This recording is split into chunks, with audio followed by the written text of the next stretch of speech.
للبشر وهدية ضوء النجاة والهادي للبشرية، في كل حرف سواد بين السطور معجزات، في كل قصة جوا الكتاب فيها عظات. بالله من الشيطان الرجيم. بسم الله الرحمن الرحيم. الحمد لله رب العالمين والعاقبة للمتقين ولا عدوان إلا على الظالمين. أما بعد، السلام عليكم ورحمة الله وبركاته. Falnitenanay manatitra ny arahaba ho antsika rehetra mpanaraka tsy tapaka ny fahitalavitra ny biva ary mpanaraka ity fandaharana émission islamique spécial Ramadan izay iresadresantsika manokana mahakasika ny tantaran'ny mpaminany Musa alayhi salam. Omaly antsika dia niresadresaka mahakasika ilay fionan'ny Musa alayhi salam sy ilay lehilahy manampahendrena nomeny Allah subhanahu wa ta'ala izany fahalalana zany teo amin'ny fiainany dia antsoina hoe Khidr. Ary Musa alayhi salam dia nanaraka n'izany zavatra izany ary tamin'ny farany dia natorony zany lehilahy zany inona no antony nanovana an'ireny fihetsika izay raha jerevana akaiky dia fihetsika somary mahagaga ihany, fa aminy hoe izy rery no nomeny Allah subhanahu wa ta'ala izany fahalalana zany dia tsy misy mahagaga na ihany koa mampanontany tena. Fa amin'ity androany inshallah araka ny molazaintsika omaly dia hiditra amin'ilay tantara anankiray izay antsoina hoe Baqaratu Bani Israil, izany hoe ilay ombivavy teo amin'ny vahoaka Israeliana.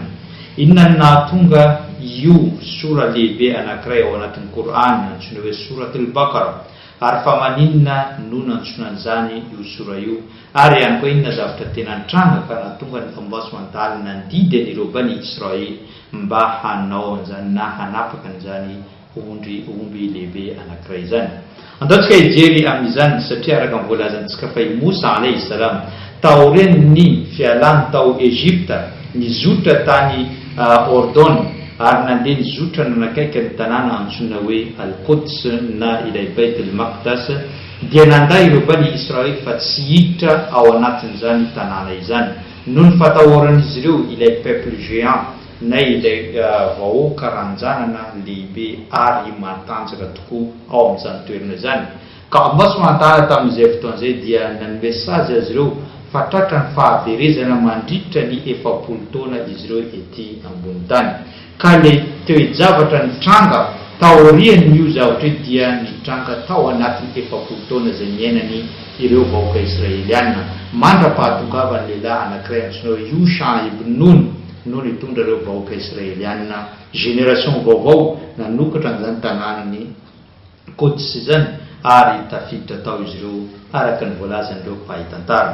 Fa amin'ity androany ity aloha nidirantsika ilay tantara ny Baqaratu Bani Israil dia ndaontsika hijery tantara anankiroa izay mitovy ny endrika fa kosa mifanipaka ny zavatra izay mandalo. Misy lehilahy anankiray izay hoe mahantra izy fa kosa mananjanaka anankiray ary manambady izany lehilahy zany. Manambady izy ary mananjanaka zanany dia endry, izany hoe zaza endry manaraka ny anatry ny ray aman-dreny. Ka izany rangahy zany rehefa tonga teo amin'ny fotoana ahafatesany dia nametraka afatra anankiray tamin'ny zanany sy ilay vadiny hoe raha ohatra ka zao izy maty, anareo aza amidinareo ty omby, izany hoe ombivavy anankiray izay be ronono mahafinaritra tsara izany omby izany. Nametraka hoasia izy, nametraka afatra izy hoe aza amidinareo ty ondry ty, mandra-pahalehibe io zaza io.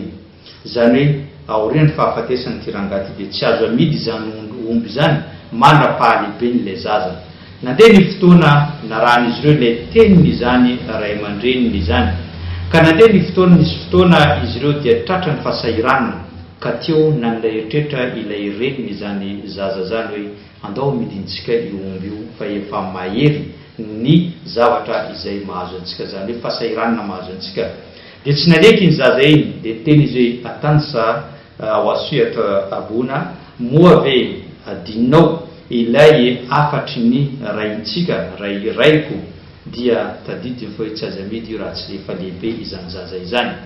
fa raha ohatra ka ozy izy anareo mila ividy ary taorinany zany dia maro reo bany Israely tonga teo aminy mila ividy an'izany omby lehibe zany fa kosa inona zavatra zay niteneniny tamin'ny fotoana raha ohatra ka anareo miarina te ividy an'io omby io dia ombeko valerany zany omby zany lanjany zany omby zany no valerany volamena omenareo anahy raha ohatra ka 200 kilo zany ny omby io dia 200 kilo ny volamena no vidiny zany omby zany raha ohatra ka anareo mila marina ny fividianana io dia tsy nisy nasa ny vahoaka mibaly Israely tamin'izay fotoan'izay satria izy ireo dia olona mahihitra tamin'izany vanim-potoana niainan'izy ireo. Zay ny tantara voalohany ajanonantsika ny tantara voalohany fa misy mitovitovy amin'izany ihany no tantara raisintsika faharoa dia ilay zaza anankiray izay hoe mbola zaza zanaka ny lehilahy anankiray izay mpanompony ambasoantala ihany koa saingy io lehilahy io dia maty taty aoriana. Rehefa maty izy fa ity zaza ty kosa dia niala teo amin'ny satria rehefa maty izy dia tsy misy mpiara ka nandeha tamin'ny dadatony no nipetrahany zany zaza zany. Rehefa mipetraka tamin'ny dadatony dia anisan'ny olona manana ny karena, manana ny maizy azy, manana ireo vola sy ny rehetrarehetra izany dadatony izany. Ka ilay zaza kosa mbola kely tovy amin'ilay taonan'ilay zaza ray izay voalazantsika teo. Zany hoe mbola kely izany zaza zany. Rehefa mbola kely izy nefa te hiadana amin'ilay harenany dadatoany. Ka rehefa te hiadana izy ka manontantena izy oviana no afahako mandova n'ity dadatoko ity satria ilay dadatoany dia tsy niteraka ary tsy nanambady ihany koa. Zany hoe rehefa maty ny dadatoany dia mazava ho azy fa izy no mandova n'izany dadatoany zany ary ilay dadatoany dia mananjanaka vavy anankiray ka no eritreretiny hoe raha vadiko izy ity zazavavy ity dia rehefa aveo zay ihany no mandova n'ity arenabe ity ary tsy vitan'izany fa somary naharitra kely ilay fotoana nahavelona ny dadatoany ka voelingelina izy efa te hiadana amin'ilay arenany dadatoany ka teo izy nitsiry ilay eritreritratsy napetraka ny shaitany tao anatin'ny lohany ka inona zavatra nandalo dia nanana eritreritra izy hoe aleo vonoko ity dadatoko ity dia rehefa aveo za miadana amin'ny harenany ary anambady ilay zanany aty aoriana dia nieritreritra izy saingy ny zavatra kely nanaka anazy. Inona zavatra zay nanaka anazy? Ny sharia ny lalàna izay noentiny Musa alayhi salam dia milaza hoe al-aina bil-ain wal-anfa bil-anf wal-udhnu bil-udhn an-nafs bin-nafs. Zany aina solon'ny aina, maso solon'ny maso ary sofina solon'ny sofina, solon'ny sofina ary ny orona solon'ny orona. Zany hoe raha mamono olona izy ka tratra dia tsy maintsy vonoina ihany koa izy araka ny lalàna tamin'ny mpaminany Musa alayhi salam. Raha nandatra-dra izy dia alatsaka ihany koa ny rano. Zany hoe natahotra izy tamin'izany lalàna izany dia inona ny zavatra nataony? Nisy eritreritratsy hafa izay nataony. Zany hoe noetiny ilay dadatoany zany hoe eritreretiny ho vonoina dia rehefa aveo atsipony amin'ny quartier amin'ny fokotany hafa izay tsy eo amin'ny fokotany izy ireo satria araka voalazantsika ireo bany Israely misy 12 ny foko misy azy ireo ka ireo foko 12 ireo tsy misy mifanaraka. Zany hoe tsy mifanaraka izy ireo fa miady lava ka raha ohatra ka amin'ny quartier amin'ny fokotany izay misy azy no vonoiny dadatony dia natsipony amin'ny quartier izay miady aminy dia voaendrikendrika ireo quartier ireo fokotany izay hoe miady amin'izy ireo ka rehefa aveo tsy vita hoe izy manambady an'ilay zanaka ny dadatony no sady miadiny amin'ny arena rehefa aveo mbola misy onitra efainy ireny quartier ireo fokotany reny ho amin'ny tompony manamanjo ka hiadana amin'ny harena maro izany zaza zany. Zany no eritreritratsy izay tonga tao an-tsainy ka teo izy nanapa-kevitra fa handeha hamono ny dadatoany. Ka fomba ahoana no namonona zany dadatony zany? Teo izy dia nilaza tamin'ny dadatony hoe amin'ny fokotany izany hoe amin'ireny quartier manakaiky antsika riny dia misy olona izany hoe hifanao ara-barotra izany hoe eritreritra anao fiara-miasa ara-barotra amiko ka ilaiko anao dadato no vavolombelona amin'izany zavatra izany. Dia naneky dadatony satria hoe zavatra tsara zany manomboka mihetsika ity zanaka ny rahalavo ity hoe hiditra ao anatin'izany zavatra fandraharahana zany. Ka falifaly ny dadatony niaraka taminy nandeha izy ireo ka tratrariva tamin'io quartier io. Rehefa nitoditodika izy tsy nahita olona dia teo no nivonony izany dadatony izany. Ary rehefa maty izany dadatony izany dia nalainy ilay faty natsipony any amin'ny quartier ireo olona izay mpifanandrana aminy tsy mifanaraka aminy. Teo no nitranga ilay olana ary teo no nahatonga ny ilay tantarany Bakaratu Bani Israil. Izy ireo rehefa nahita fo maraina dia nahita fatiny izany lehilahy zany teo amin'ny karte izay mpifanandrana aminy. Rehefa hita izany dia nifamaly izy ireo, zany ny foko avy ato mifamaly amin'ny foko avy aty hoe novononareo ny avanay, novononareo olomanganay, nefa ny zareo ato tsy namono an'izany ka namaly ihany koa tsy izay no namono an'io. Ka teo no niteraka ilay karazany hoe ady tamin'izy ireo. Rehefa niteraka zany ady zany dia niteny izy ireo hoe inona ny mampiady antsika, atsika ne misy mpaminany eto misy any Musa alayhi salam, ka manina atsika tsy manontany any Musa alayhi salam. Rehefa nantsona i Musa alayhi salam tonga tamin'io tanàna io dia niteny Musa alayhi salam hoe inona zavatra mandalo ka nitantarain'izy ireo zavatra zay nandalo. Teo i Musa alayhi salam dia nangataka tamin'ny Allah subhanahu wa ta'ala mba ahafantatra hoe iza no namono any zavatra zany. Inona zavatra zay novaliny Allah subhanahu wa ta'ala? Novaliny Allah subhanahu wa ta'ala tamin'ny Musa, aoka nareo hamono ombivavy anankiray ary alainareo le nofotra na zavatra zay amin'ny ombivavy efa maty io, kaponareo amin'ilay olona maty dia ifoa izy ilaza hoe iza no namono azy. Rehefa aveo dia miverina maty izany rangahy zany. Rehefa niteny an'izany Musa alayhi salam tamin'ny Bani Israil dia inona zavatra izay navalin'izy ireo? Qur'an al-Karim dia miteny ao anatin'ny boky masina al-Qur'an al-Karim manao hoe qala Musa liqaumihi ya qaumi inna Allaha ya'murukum an tadhbahu baqara qalu atattakhizuna huzwa qala a'udhu billahi an akuna min al-jahilin. Musa alayhi salam rehefa nilaza tamin'ireo vahoakany fa hoe Allah subhanahu wa ta'ala mandidy anareo hamono ombivavy anankiray mba ahafanareo mamahy problema zay misy aminareo. Dia inona zavatra niteny Bani Israil atattakhizuna huzwa, moavinao misangisangy aminay Musa. Dia eto mahagaga hoe anareo niantso ny Musa mba hamaly le problema. Rehefa niteny Musa hoe Allah subhanahu wa ta'ala niteny anareo mamono omby anankiray, dia niteny izy ireo ianao ve misangisangy aminay Musa. Somary mahagaga re hoe toetsaina ireo Bani Israil tamin'izany fotoana zany. Dia niteny Musa alayhi salam a'udhu billahi an akuna min al-jahilin. Za mangataka fiarovana amin'ny Allah subhanahu wa ta'ala mba tsy hisy ireo vahoaka ao anatin'ny habatona. Zany hoe ny Bani Israil olona tsy nianatra, ary rehefa tsy nianatra mbola atovy zavatra anankiray mbola mijanona amin'izany tsy fahaizany zany. Dia ny sasany tamin'izy ireo mila natanteraka ny io didiny Allah io. Misy sasany kosa mahihitra tsy tia moka an'izany vola amonoana ny omby zany. Misy sasany kosa mutashaddid, izy ireo mino ny Musa ary olona tsara, fa kosa mutashaddid zany hoe zavatra ty zavatra somary fariparitany ny zavatra rehetra zay mila ataony. Ka teo izy ireo no niteny tamin'ny Musa manao hoe qalu ud'u lana rabbaka yubayyin lana ma hiya. Ry Musa, antaniny tomponao, zany antaniny Allah subhanahu wa ta'ala hoe manazava aminay, mamariparitra aminay inona izany omby zay tiany hotapahana izany.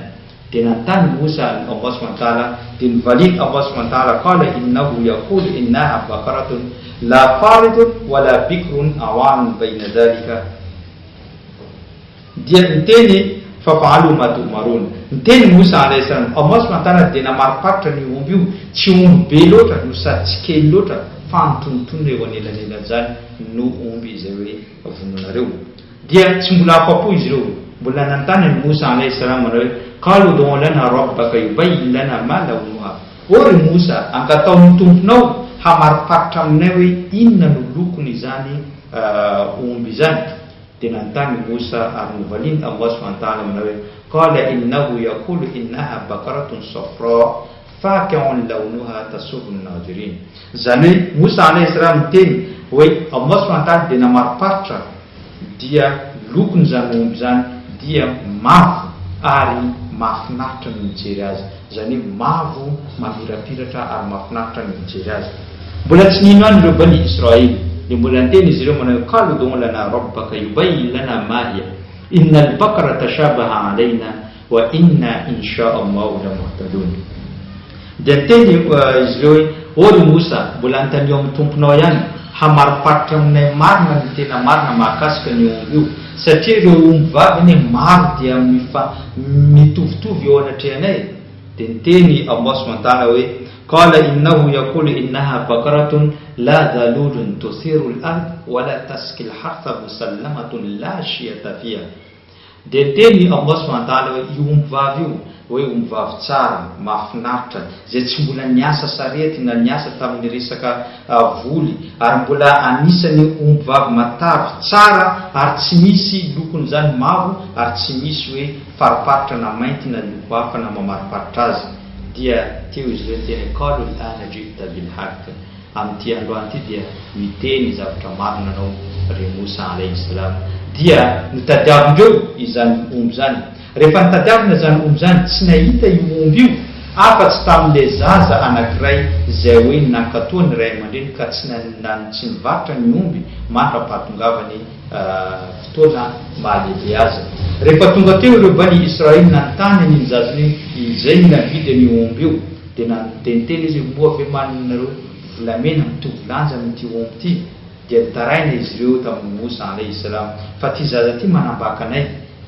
dia tenen'i Musa alayhi salam tsy izy no manambaka anareo fa nareo no manambaka ny teninareo satria Allah subhanahu wa ta'ala voalohany niteny hoe tapahanareo vononareo ny omby n'aiza omby zay hitanareo fa nareo no tia hamariparitra ka io no voafaritra ka tsy maintsy hovidinareo dia namory vola izy ireo ka novidiny izy ireo zany omby zany rehefa azo zany omby zany dia nitapahana izy ireo rehefa tapaka zany omby zany maty ilay omby dia niteny Allah subhanahu wa ta'ala fa qul nadrib bi ba'diha kadhalika yuhyi Allahu al-mauta wa yuriikum ayatihi zany hoe nalaina tamin'ilay henan'ilay omby maty dia nikapona tamin'ilay lehilahy maty izay nivoniny zanadralany dia teo iny faty iny dia nivelona zany hoe nifoa ka nantaniny izy ireo hoe iza no namono anao dia niteny iny lehilahy hoe io zanadralako no namono ahy satria izy mila hanambady ny zanako no sady ihany koa mila handovan'ny harenako dia rehefa aveo miverina maty izany lehilahy zany dia hita zany fa iny zaza iny no namono an'izany rahalany rahiny zany ka io zany nitantarany samborona ilay zaza ary natao taminazy ilay sazy izay tokony ho azony ny lesona kely azontsika tantaraina amin'izany tantara zany dia hoe rehefa Allah subhanahu wa ta'ala maniraka anao ny zavatra anankiray dia aza mitady na mamariparitra zavatra maro fa rehefa izy miteny hoe mamonoa omby ianareo dia ataovy le sorona izay nitadiavina aminareo so dia lasa tahaka ny bani Israely izay nitady zavatra maro nefa kosa nasa avesatra zany eo amin'ny fiainan'izy ireo zay no tantarany Baqara bani Israely tamin'ity andro aty zany hoe tantara anankiray zay nofaritiny Allah subhanahu wa ta'ala ary natonga ilay sora lava indrindra ao anatin'ny Qur'an Karim antsoina hoe suratul Baqara hatreto ny fandaharantsika tamin'ity andro aty isorana naharitra an'izany hatramin'ny farany ary manome fotoana ho anao ho amin'ny rahampitso wassalamu alaikum wa rahmatullahi wa barakatuh بالله رب العباد سواه يبقى لنا طارق نور وخير لكل الحياة قرآن كريم هدى للبشر وهدية ضوء النجاة والهادي البشرية كل حرف سواد بين السطور معجزات في كل قصة جوا الكتاب في عظات